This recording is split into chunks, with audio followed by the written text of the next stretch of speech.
pada kitab Al-Quran. Khusus Al-Quranul Karim diturunkan oleh Allah kepada Nabi kita Muhammad sallallahu alaihi wasallam dengan berbahasa Arab melalui malaikat Jibril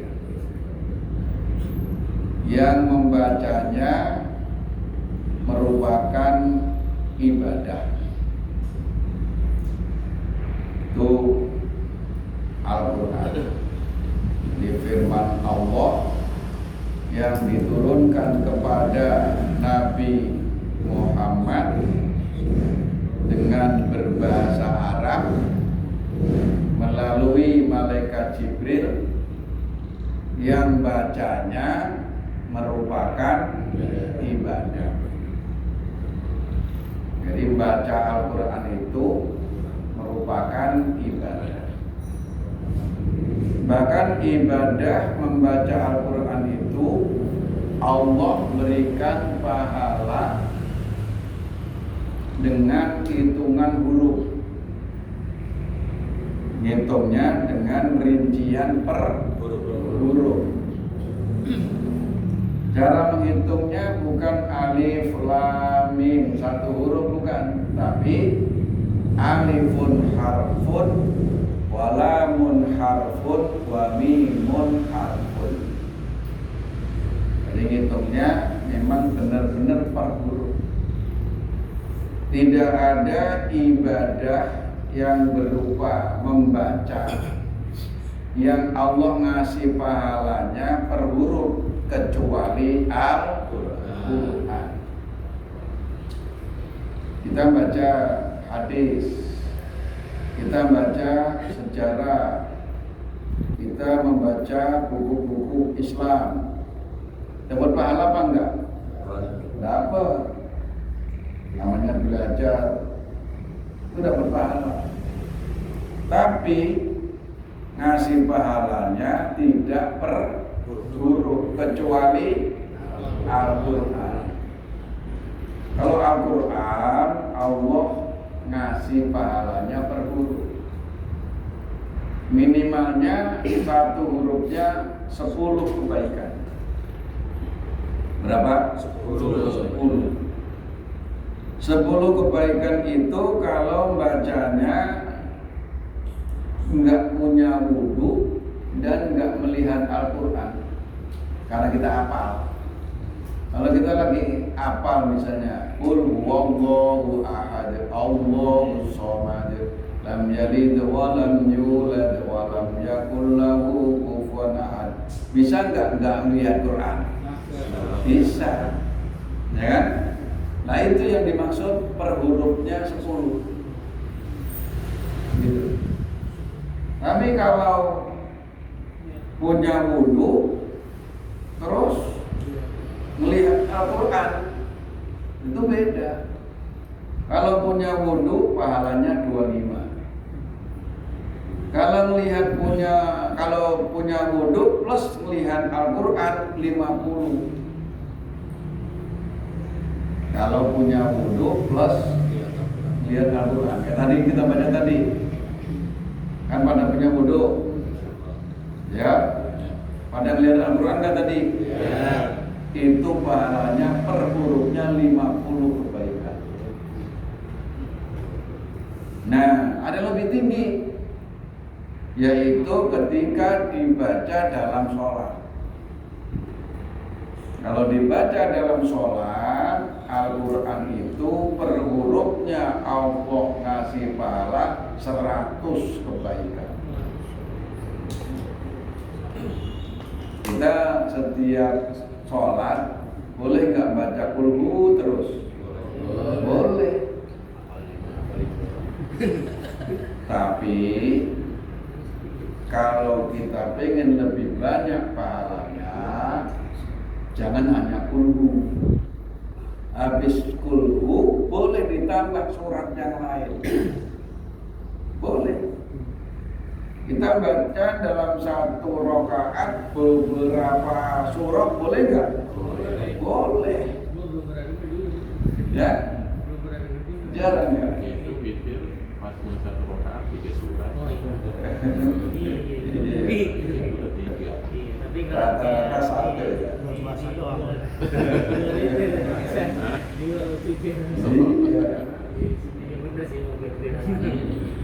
Bener sih Padahal boleh. Kita lagi sholat malam nih, ya kan? Lagi sholat tahajud. Kita dari Al-Qumud sampai Anas apa? Boleh itu beberapa satu rakaat beberapa surah. Karena dalam satu hurufnya Allah ngasih pahala 100. Kalau hanya kul huwallahu ahad kurang gitu. Walaupun sudah banyak. Kalau punya hafalan surah yang panjang, nah kesempatan itu. Ya. Supaya kita benar-benar pundi-pundi pahala kita itu semakin apa? Semakin banyak. Ya. Jadi Al-Quran itu firman Allah yang diturunkan kepada Nabi Muhammad melalui malaikat Jibril dengan bahasa Arab yang bacanya terhitung sebagai ibadah. Baca Al-Quran setiap hari berapa misalnya? Berapa lembar? Hah? 10. Satu juz lah, ya kan? One day, juz. Kulla yaumin, setiap hari, wahid juz'an, satu juz. Kulla yaum, bisa begitu. Lagi bisa lebih. Sekarang nama lain daripada Al-Quran. Al-Quran itu punya beberapa nama.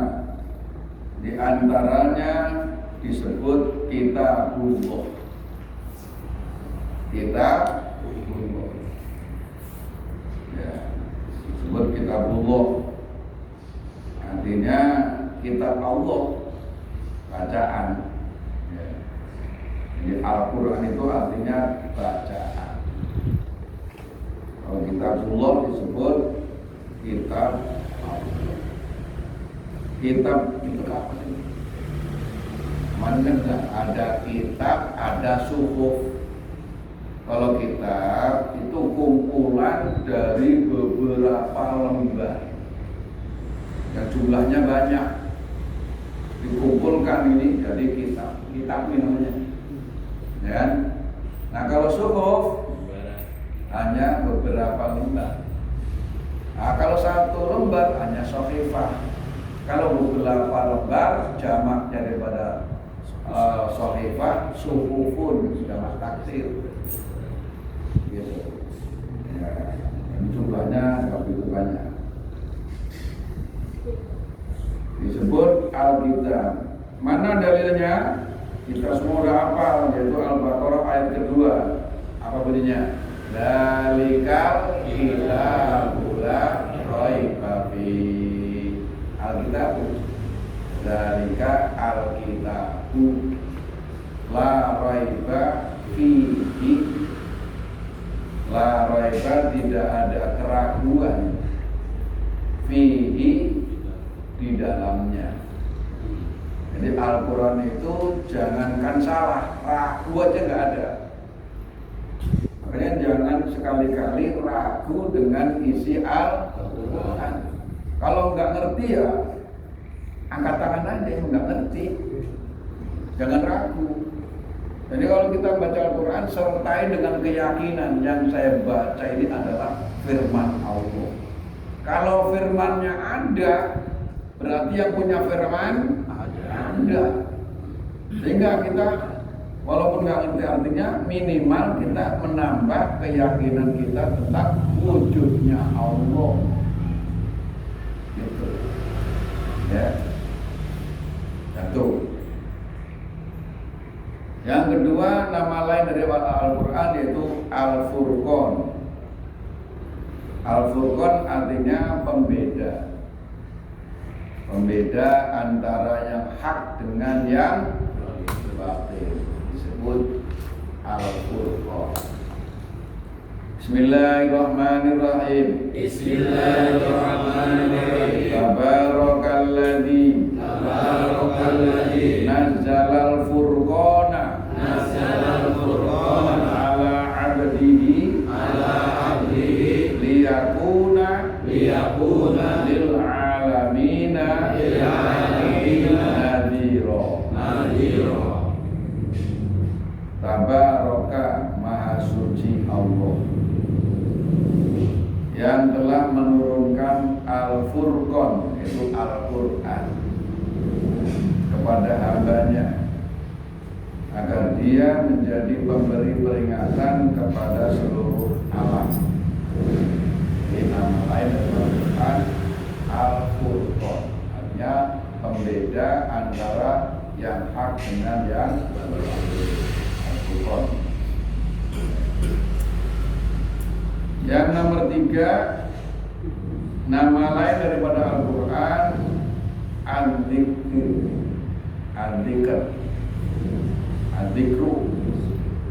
artinya peringatan. Ya. Bismillahirrahmanirrahim. Wa anzalna ilaika dzikra litubayyina linnasi ma nuzzila ilaihim wa la'allahum yatafakkarun. Jadi ada ayat lain, nahnu nazzalna dzikra wa inna lahu lahafidun. Kami yang menurunkan Al-Dzikra, yang menurunkan Al-Quran. Wa inna, dan surah kami, lahu terhadap Al-Dzikra, pada Al-Dzikra lahafidun, pasti menjaganya. Yang menurunkan Al-Quran Allah, yang menjaga kemurnian Al-Quran sampai hari kiamat juga Allah. Dan satu-satunya kitab yang masih orisinal yaitu Al-Quran. Yang lain udah pada dirubah sih. Padahal aslinya tetap firman Allah ya pasti benar. Cuman karena sudah dirubah-rubah, rubahnya nggak tanggung-tanggung lagi. Urusan tauhid yang paling pokok, masa ada Al-Quran, ada kitab Allah ngajak nyembah kepada selain Allah, jelas-jelas batilnya itu.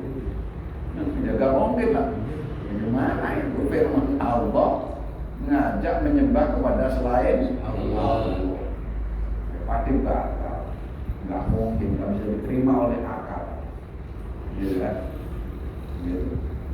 Jadi Al-Quran yang Allah turunkan dan Allah pula yang menjaganya. Nah, kata-kata menjaga itu ternyata Allah tidak hanya menjaga bahasanya, tidak hanya menjaga keahlian tulisannya, tapi termasuk menjaga orang-orang yang hafal Quran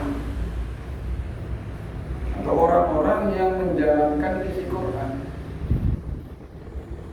Ada sebuah kisah yang sudah lama, waktu Indosiar ngadain hafalan anak kecil itu kan, kalau bulan puasa kan, nah itu ya hafal Quran itu. Terus salah satu dewan jurinya siapa itu, dari Bogor itu, Al-Bukhari, dia absen, karena dia ada tugas, dia juga lagi menilai acara Partai Quran di Kalimantan. Nah, itu di antara salah satu peserta itu nggak datang. Karena apa? Karena ketika dia menyeberangi Sungai Barito, dia tenggelam, gitu. Kapalnya tenggelam, mati rombongan. Nah, anehnya tuh anak tuh ditemukan sudah 3 hari. Itu ditemukan anaknya itu nggak kembung, nggak busuk dan juga nggak kembung. Yang namanya tenggelam kan ini kembung kan, dan gampang membusuk kalau mati tenggelam itu karena di air kan. Nah, terus juga dia kembung. Itu dianya utuh, nggak busuk, kemudian juga tidak kembung, terus masih mendekap Al-Quran. Al-Quran itu masih di bawah begini. Jadi meninggal itu masih dalam keadaan mau megang Al-Quran. Yang lebih aneh lagi, Al-Qurannya tidak basah. 3 hari. Yang lain ditemukan busuk karena tidak ada dia kan. Satu kapal itu meninggal 3 orang. Yang lain busuk. Itu anak nggak busuk. Qurannya sendiri viral banget waktu itu. Itu makna inna nahnu nazzalna dzikra wa inna lahu lahafidun, dan kami pula yang menjaga, kata Allah. Jadi cara Allah menjaga itu tidak hanya Qur'annya, tapi yang menghafal Qur'an itu ikut terjaga. Jadi benar-benar ikhlas. Kalau masih bocah biasanya cuma apa ikhlas ya.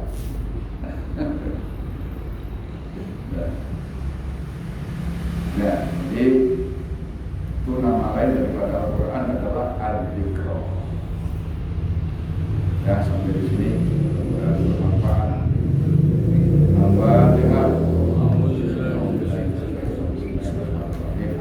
Alhamdulillah.